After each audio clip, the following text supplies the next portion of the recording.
লোক বাড়িতে এসে তার ভাবিকে উড়াতুরা মারা শুরু করে দিল। লোকটার পিটুনি খেয়ে তার ভাবি উড়াতুরা চিৎকার শুরু করে দিল। এদিকে সমস্ত এলাকার লোক তার বাড়ির মধ্যে চলে আসলো কি হয়েছে তা দেখার জন্য। তখনই এলাকার মাবদর এসে হাজির। মাবদর সাহেব জিজ্ঞেস করলো, তুমি তোমার ভাবিকে এরকম উড়াধুরা নির্যাতন করতেছো কেন?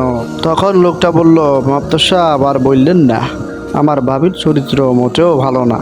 মাবদুর সাহেব বললেন, তো বলো দেখি ঘটনা খুলে বলো, কি হয়েছে, কেন তুমি তাকে এরকম বেদম মারপিট করছো? ছেলেটা বলল, মাবদুর সাহেব কি আর বলবো, দুঃখের কথা। আমি যাকেই দেখি ফোনে কথা বলতে তাকেই জিজ্ঞেস করি, কি ব্যাপার ভাই, কার সাথে কথা বলছেন? সে বলেন, ভাই আপনার ভাবির সাথে কথা বলছি। তাহলে কি বুঝতে পারছেন মাবদুর সাহেব, পুরো এলাকাবাসী প্রত্যেকেই আমার ভাবির সাথে কথা বলে। তখন তো বুঝতে পারছেন, বলে তার চরিত্রের কি বেহাল অবস্থা, পুরো এলাকাবাসী তার সাথে কথা বলে। আরে কত ব্যাপারটা হলো, তারা তো নিজের স্ত্রীর সঙ্গেই কথা বলে।